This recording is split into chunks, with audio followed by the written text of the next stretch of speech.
গোষ্ঠ ঘোষ মানে আমাদের হ্যাঁ বাগুইয়াটিতে, হ্যাঁ আমার মেসমশাই হয় ভিআইপি সুইটস, হ্যাঁ গোষ্ঠের বাড়িতে। আচ্ছা তিনি ওইখানে থাকতেন, হ্যাঁ পূজা করতেন, তখন একটু বেশি ওইখানে থাকতেন। আচ্ছা আর নাম যখন রকম আমাদের ওই যে বেলেঘাটার দল আছিল, হ্যাঁ যেখানে যেখানে উৎসব হতো, হ্যাঁ। যেখানে রবিবার নাম হতো।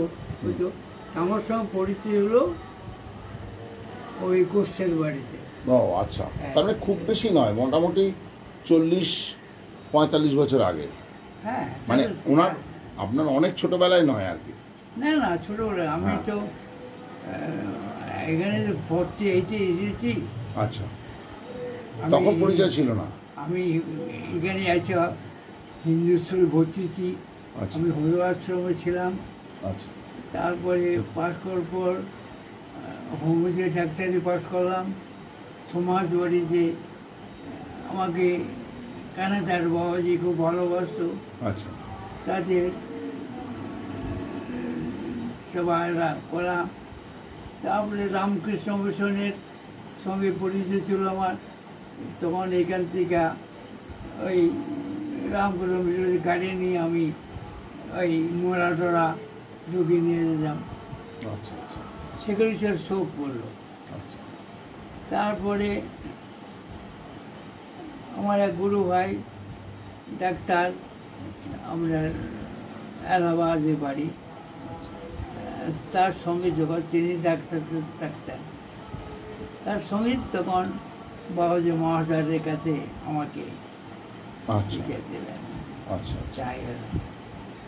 আর বস্তুটা ওই আলাপ, প্রথম আলাপ। আচ্ছা তারপরে আর বিশেষ না, তুমি নবদ্বীপে আসলে ঢাকা পড়ে যাচ্ছে। ওই তাপসের সঙ্গে আসতো।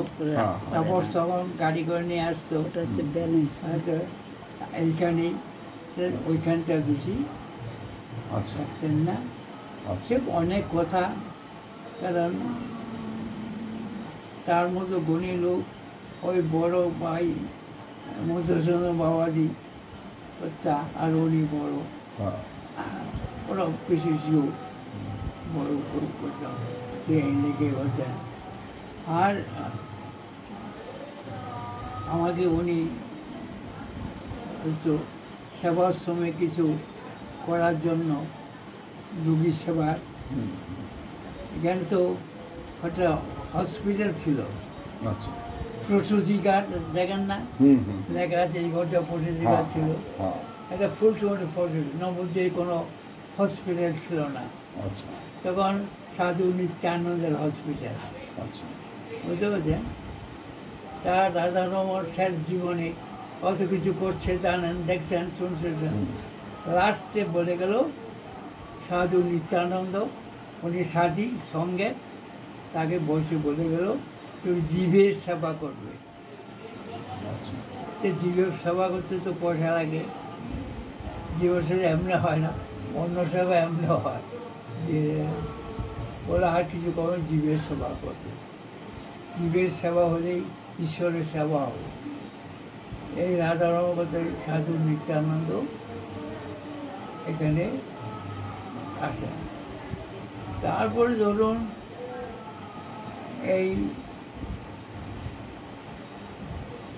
কুলিনবাড়ি আমাদের এই যে রাধারমণ এখানে কি করে এলেন, রাধারমণ গৌর হরিদাস বাবাদের কাছে ব্যাঘাস্ত হয়েছে, এটা জানেন তো? কার? হ্যাঁ, এখানে হ্যাঁ ব্যাঘাস্ত, হ্যাঁ হ্যাঁ হ্যাঁ এখানে তো সে তো ফিটফাট বাবু জমি বলেছেন রাস্তা করে হরিদার একজন কৃষ্ণ বাবাজি, মদনশীল বাবাজি, বিজ্ঞালব্ধ ওটা বিজ্ঞান। তারপরে তিনি এখানে আসা, তার বৈবাহিক সূত্রে তার অবসর একজন এখানে ছিল, তাকে রাস্তা দিকে বললেন তুমি কোথায় আছো? বলে আমি আমার গরু পাঠাতে গেলে। তো আমার গরু পাঠে যাবে? তখন বলে চলো যাই। তখন ফুল ফুল ফ্যান পরিয়ে চলতো, ফিটফাট, তখন কিন্তু তার সব তখন গৌরীদার বাবা যে এখানে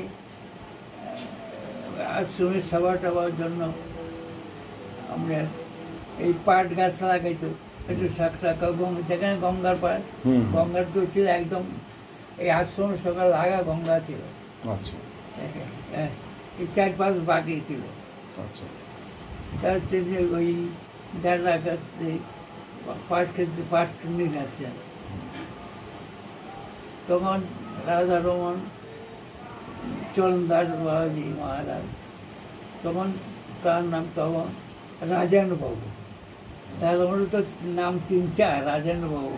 আচ্ছা হ্যাঁ, যাই হোক তখন বললো বাবাজি এইখানে এসেও দেখছি সেই মানে পাটখান নিরাচ্ছে তুমি এই যে বলে ঠাকুরদের একটু লাগে থাকে তাই একটু তখন রাধারমণ বললো স্বর্ণ শৃঙ্খল শৃঙ্খল লো শৃঙ্খল শৃঙ্খল বন্ধন তো বটে সোনার হ্যাঁ লোহা দিয়ে করলো সেই শৃঙ্খল হ্যাঁ আর সোনা দিয়ে করলো বন্ধন তো বটেই ঠাকুরদের। তিনি আর কিছু বললেন না, ওই উত্তর কিছু দিলেন না। তারপর তিনি গঙ্গায় চলে গেলেন। গঙ্গা টান টান করে উঠে বলল এই কি আমি কী করলাম? বাবাজি কোনো উত্তর দিল না। আমার তো অভিমান হয়েছে, আমি অভিমানের ভয়ে এসে কথা বলেছি, আমি নিচাই করি, আমার তো অভিমান করবো না। হ্যাঁ, এখন তো একটু শাকও লাগবো, সবে লাগবো, আমার তো অপরাধ হয়ে গেছে মস্ত বড়। তখন চিন্তা টিন্তা করে গঙ্গা চান টান করে এসে মানে মাথাটা তো মুন্ডন করেছে, করে এখানে কাপড় নিয়ে এসেছে। বলে বাবুজি এই কাপড়টা আমাকে পরিয়ে দাও। এই কি? বলে হ্যাঁ পরিয়ে দাও, মানে আমি আছি। বলে এই গ্যাস চুল আর এখন ন্যাড়া হয়ে এইসব এই কী চেহারা, কী ব্যাপার? তখন বললো না, বললাম না দিতে হবে, আমি থাকবো না। তখন বললো তুমি সংক্রান্তির দিন আসো, চৈত্র সংক্রান্তিতে আসো। তা বলে গেল। তখন দেখলো সেদিন তো ভালোই, আমার তো সেদিন জন্মদিন, সেখানে জমা দিন ভালোই হলো। ও আচ্ছা তখন হ্যাঁ হ্যাঁ